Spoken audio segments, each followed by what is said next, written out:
Hello, Hannah the Suburban Witch here, and today's video is a personal one. It is a sensitive one, and I am never one to shy away from talking about things that are taboo or intimate in nature, and that's what we're going to be doing today.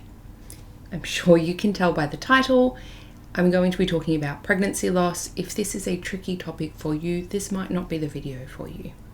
I have brought along my knitting today because sometimes I find it helpful to have something that keeps my hands busy when I'm talking about tricky stuff. I feel called to talk about this topic because of a personal experience which left me shocked at how little information there was out there. And so me being me, I was like, I guess I will create the information that I wish I had access to. Some of the things that I Googled during my pregnancy loss in January of this year were things like, are there any positives in pregnancy loss? What are the benefits, right? I was trying desperately to find something to grasp onto, some silver lining in the pain. Some other things that I Googled in that time were what the process actually is, like what physically happens. And the information that I got did not reflect the experience that I was having, which was very confusing, very frustrating. And I really wish that the content out there, the medical content that was out there, was updated to reflect the wide variety of normal. Alright, so before I get distracted, I'm going to try and get some of these on here. I am doing, for my knitting friends out there, I'm doing something called Judy's Magick cast on, which is really cool. It is a way of doing like a toe up knitted sock, or in this case, a bottom up hot water bottle cover, which is what I am knitting for my husband, who will probably never use it. But I feel bad because I've knitted myself one and my kids one, and he doesn't have one. So this one's for him. But it is a bit of a complex one to get on there, so I probably should have started this video when I was a little bit further along. Now, I do want to say that I don't think I can speak to anybody else's experience. I don't want my experience to minimize anybody else's experience. That is not the purpose of this video at all. But I do want to share my story. Now, one of the other things, right, is I knew it was going to happen before it happened. It was still a shock, but I wasn't surprised, if that at all makes any sense. I know I am psychic, I am very intuitive, and the signs were there, and I purposely ignored them because what else are you going to do, right? I'm not going to let that derail me. But I do think that's another topic that is useful to talk about, is what's the purpose of these psychic abilities if I can't always change the outcome? And I don't always think they're there to help us change the outcome. I do think sometimes they're there to help us prepare for the outcome that is coming. And that has been my experience.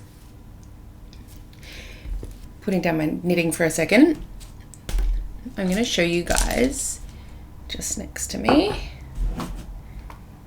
my dream journal. Now, I wrote down, here we go, on the 29th of the 11th, 2024, so last year, dreamt I was going through a gate and a decapitated cow's head was on the other side. I picked it up by her horns and moved her. And then in brackets I've written, woke up and had a positive pregnancy test. Okay? Can see that there. So in dream symbolism, and I have a blog post and a podcast episode on how to interpret your dreams, and it's a skill that I teach quite in depth in my course, The Art of Psychic Divination, if you're curious. But in dream divination, or oniromancy as it is termed, or any divination really, cows are very frequently referred to as fertility symbols. And so I knew pretty definitely when I woke up that the fertility symbol was there and it was decapitated. Not great together. And it was on the other side of a gate. So symbolically, walking through that gate, it is walking through from one side to another. It is transformative. It is pulling you forward. Okay. I don't believe there's anything I could have done to prevent a pregnancy loss. That's not what I think this dream was doing. And it wasn't a nice one to have and then get a positive pregnancy test for the first time, because I went, I don't like that. I don't like that. But I didn't let it stop me from getting excited, because I was still excited. But that's pretty much how early on I knew that that pregnancy might not go to plan. Another thing is I've always had that sort of knowing that this might be part of my journey and didn't really want to think about it, but I also kind of knew that it was there. You might feel that too. You might not feel that. You might have been completely blindsided if you've had a loss. This is just my experience. Now, I should also say that what I experienced was something called a missed miscarriage. So I had a scan at 11, just before 12 weeks. So at 11 weeks, it was meant to be the 12-week scan, but I had a feeling something was off, and I'd had a teensy bit of spotting that weekend. And I just thought, I know that can be normal in pregnancy. I've never had that in any of my previous pregnancies, so something just feels off, right?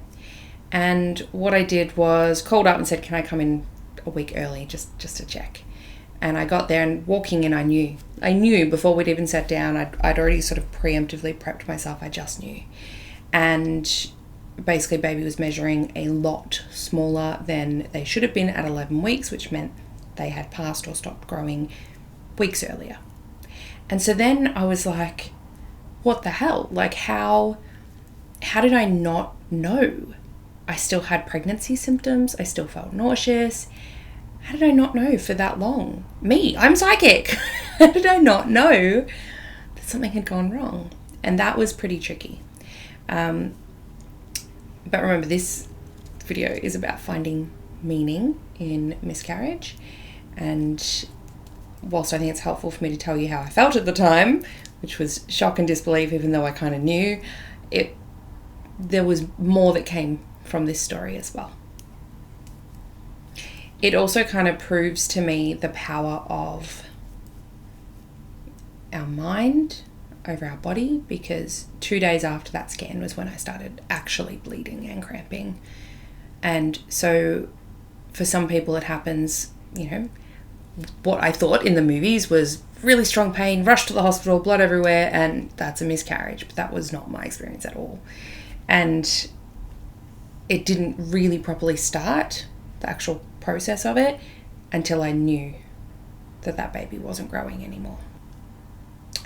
I feel like I should have written down a set of things I wanted to talk about, but let's just continue on, shall we? It's a bit more authentic this way. It's like we're sitting down with a cuppa. I hope you have a cup of tea or coffee or something, and get your own knitting or something out, or do some doodling as I chat to you about the process.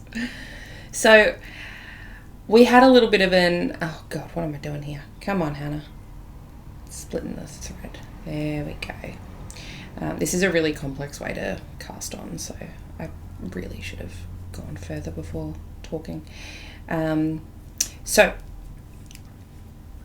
we had an issue of timing when this was all going down, because it was the very first week of the year.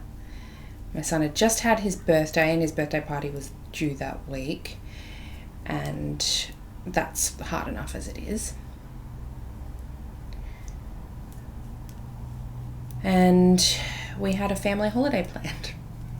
We were going camping for 3 days. So we went to a place called Stradbroke Island off the coast of southeast Queensland. Really, really beautiful place. And the ferry to get there, you have to go over via ferry, is quite expensive, right? We'd been planning this for a while. Quite expensive, like a couple $100 to get there and back. And so we've just had this news on the Monday that the baby stopped growing weeks ago and things aren't looking good. The Tuesday we leave, my husband was like, do we go? And I was like, yeah, just still go. I have no idea how long this process is going to take, and I don't want to miss out on something we've planned for a while. So we go. The Tuesday was fine. I was a bit sad, but it was fine. We went to this place. I felt really drawn. I was like, I really want to go to this place. Everyone has talked to me about it. I really want to go to this place. And it's called Brown Lake, or Lake Bumira is the indigenous name. And we get there and it is beautiful. It's surrounded by tea trees and paperbark trees, which means the actual lake itself looks brown, right? Because the tea tree oil in the leaves in the water and the tannins that are in that. Anyway, so we get there.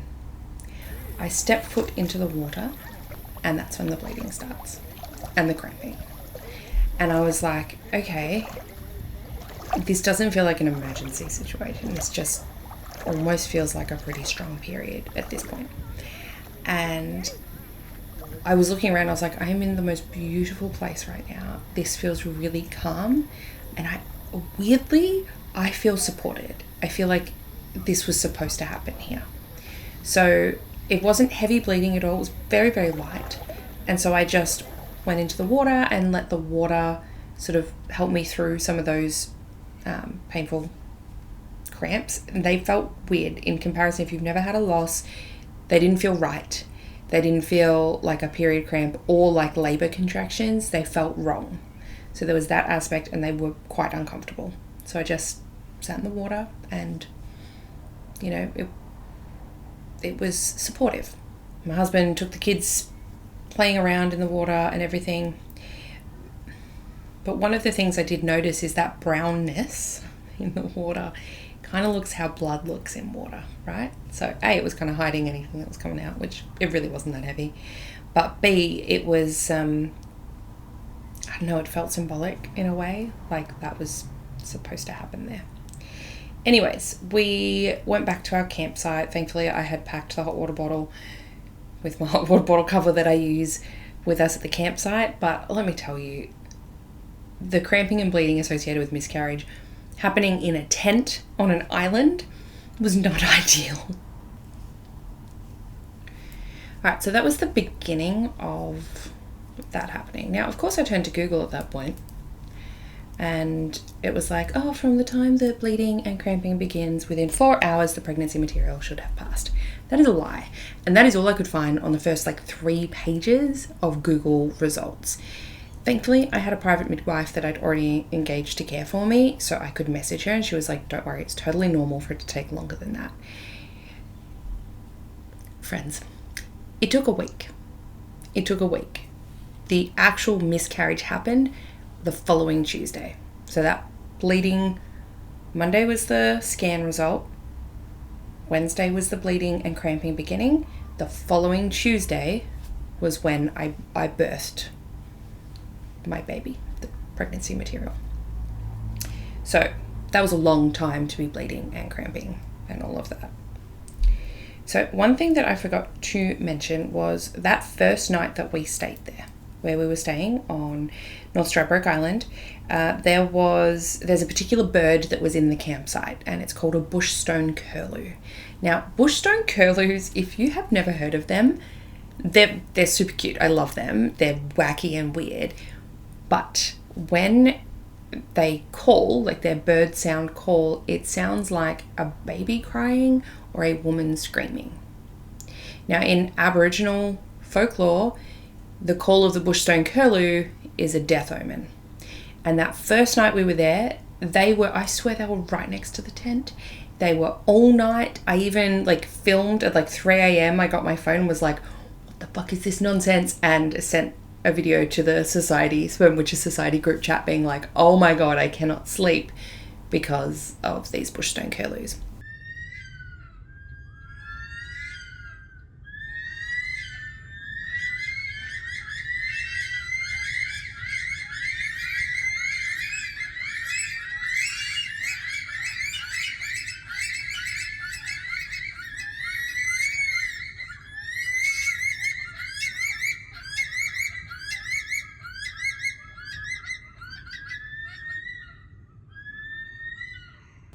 the fact that the bleeding happened the next day after all of that, and then they were pretty consistently quieter afterwards, was like, okay, maybe that really was like the death omen warning type of thing. So that was a little creepy, but also I'm really connected to birds and bird divination or nithomancy, so for me that was interesting.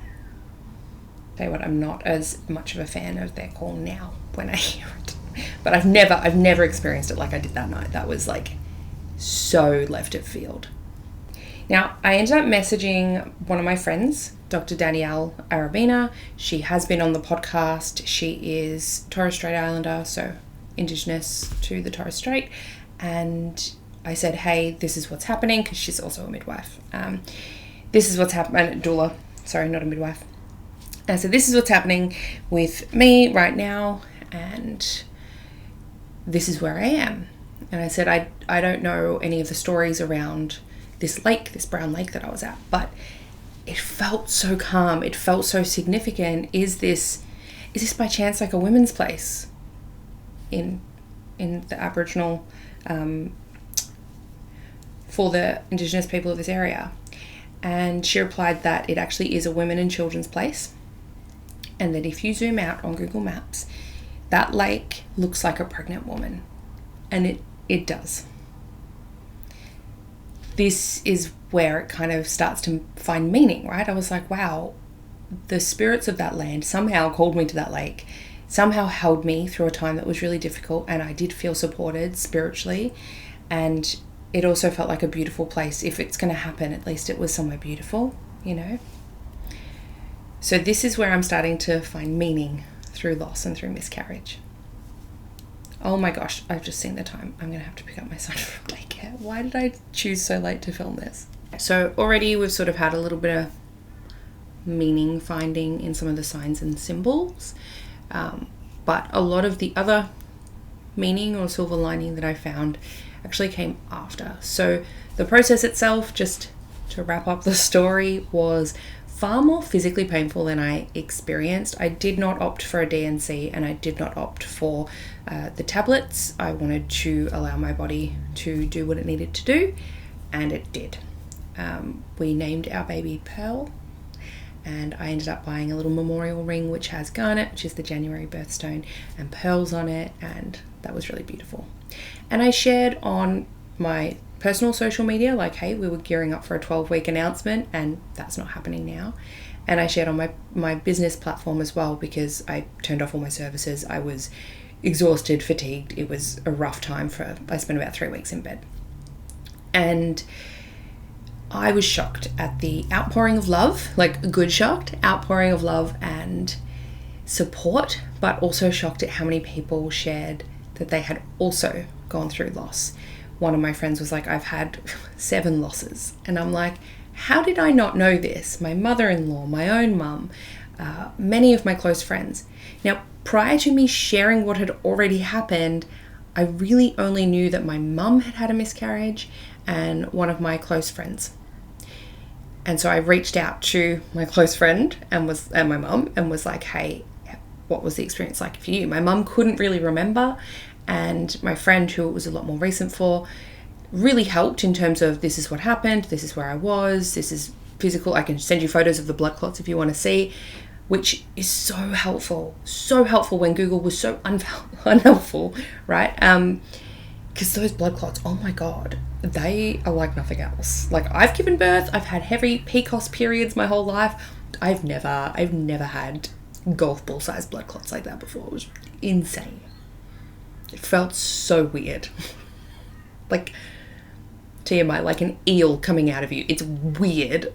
Anyway, I would have really, really appreciated having more people to talk to about the physical experience. Like, I expected the emotional.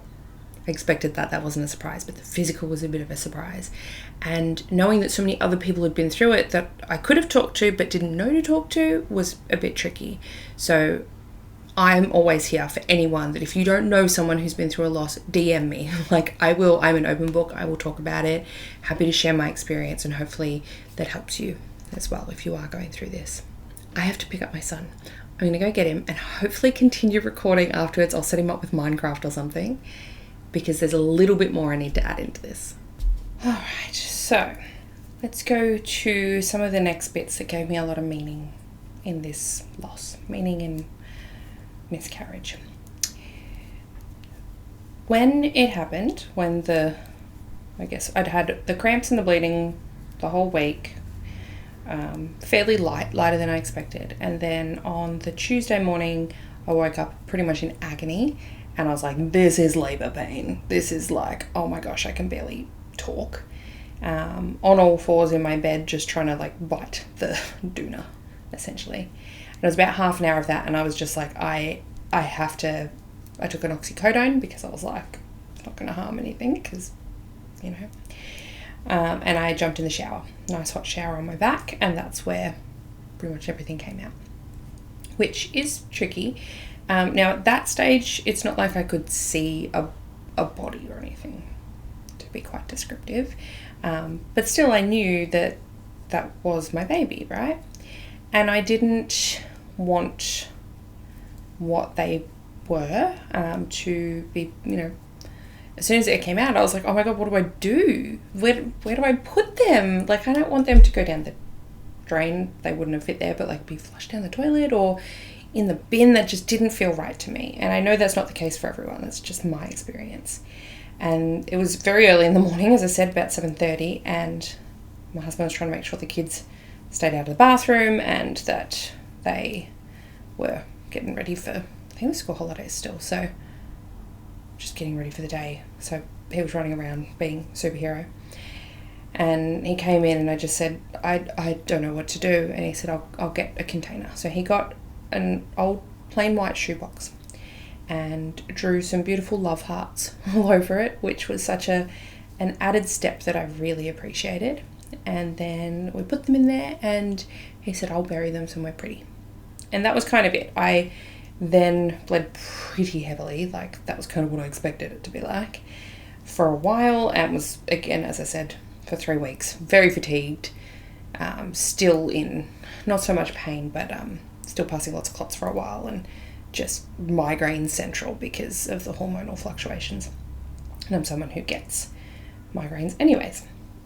So I didn't really leave my bed for 3 weeks. I didn't know where my husband had buried them. We went outside one day and I said, you know, I'm sort of standing there, I think I had a cup of tea, looking out over our yard, and I said, whereabouts did you choose to bury them? And he pointed out the spot, and I sort of went, because the spot that he chose was where I had previously planted flowers for remembrance for my cousin who passed at a very young age. My cousin Violet, and I planted violets in that area for them, and they passed at the age of 25, very, very young. That was only 2 years ago. So I did a bit of an intake of breath, like, oh, you didn't know that that's where I'd planted those, that was my little like remembrance spot for them, and that's where you've planted that. And it was kind of this moment of like, I believe in soul groups, I believe in reincarnation, and I had this little bit of, was that them? Was I carrying them? As I thought that, I saw a black and white butterfly fly over that part where the violets and everything were. And black and white butterflies are my symbol for my cousin since they've passed. That has been the recurrent symbol for them. The moment I found out about their death, I had a black and white butterfly circle my head, and when I pointed that out to the person I was with and I said, that is my cousin, sending me a sign, they said, I don't believe that. Butterflies just do that sometimes. Mind you, it flew into the house and did that.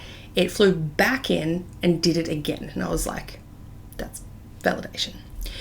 So just as I had the thought, maybe this baby was my cousin, the butterfly flew over that spot where the baby was buried and the violets were. Oh my God, am I not recording? I am recording, oh my God. Right behind it was this tiny little yellow butterfly. And so I've gone, okay, so the black and white is my cousin's symbol, and the little yellow one is this baby Pearl's symbol. And then I said to my husband, I have a feeling this was my cousin. I don't know if that's wrong to think that, but that's what it feels like.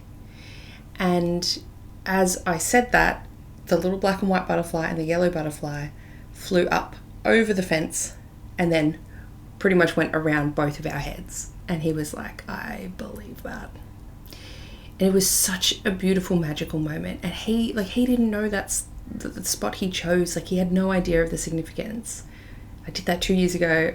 He was probably away at the time. He didn't know. So it just felt very special. Now, this is about the time that I started Googling, can there be a reason for this? Like, what would be the spiritual reasons for potentially having a miscarriage? You know, they were loved the whole time that they were here, perhaps.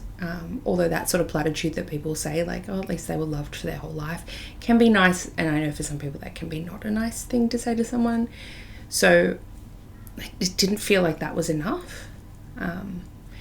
Anyways, after the roller coaster of migraines from the hormonal fluctuations, once I got back to like that normal level and, you know, had a normal period again and everything, I didn't have any migraines. I had like just this really good run where I didn't get a single one, and I kept saying this is a miracle because I usually get 6 to 25 migraine days per month. Like, I have pretty bad chronic migraine, and suddenly just none at all. And I said to my pain specialist, have you ever heard of maybe a miscarriage, like settling hormones or like rebalancing them or doing something like this where it could, I don't know, clear up things for me health-wise?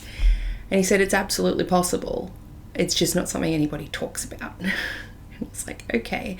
So in a way, I think perhaps maybe if that was my cousin coming through, that maybe they did me a solid and helped me get my body back on track in their own special way. And that it helped me to really trust myself more in the dream divination and all of those sorts of things. Like, I already do, but it helped me trust more in the fact that they're there to help me prepare for things, and that it's not a bad thing to get awareness before something possibly tragic happens. Because I do think without those, if I didn't get the dream, if I didn't get, you know, if I didn't have that overall knowing, if I didn't have that experience with the lake, I think it could have been a lot more traumatic than what it was. So those are my little magic moments in something that is traditionally really tricky. And as much as I wish it didn't happen, at the same time I'm grateful for the experience and the learnings that I've got from it. So I hope that this has helped you. I hope that you have found something in this that is worthwhile in me sharing my story. It is definitely not something that you will see a lot of talk about in the spiritual world, and I understand why. It's a sensitive topic. Not everyone has been through it. No one wants to speak for anyone else's experience. I don't think that every tragedy has a meaning behind it spiritually. I don't believe that. I don't think that would be a healthy way to look at all things like this. But for me, that has helped me to move through my grief and make meaning from something like this. As I've said, my DMs are open. You can contact me at any point if you have questions or want to talk about this. Leave me a comment with maybe if you've experienced this. I think we really need to open up the discussion around miscarriage and loss and show people that it doesn't need to be hidden. It doesn't need to be taboo. It is unfortunately a very common occurrence, and the more people that talk about it, I think the easier it will be for us to find connection through that as well. My love to you all, wherever you are on your own conception journey or your spiritual journey. And I'll chat with you next time.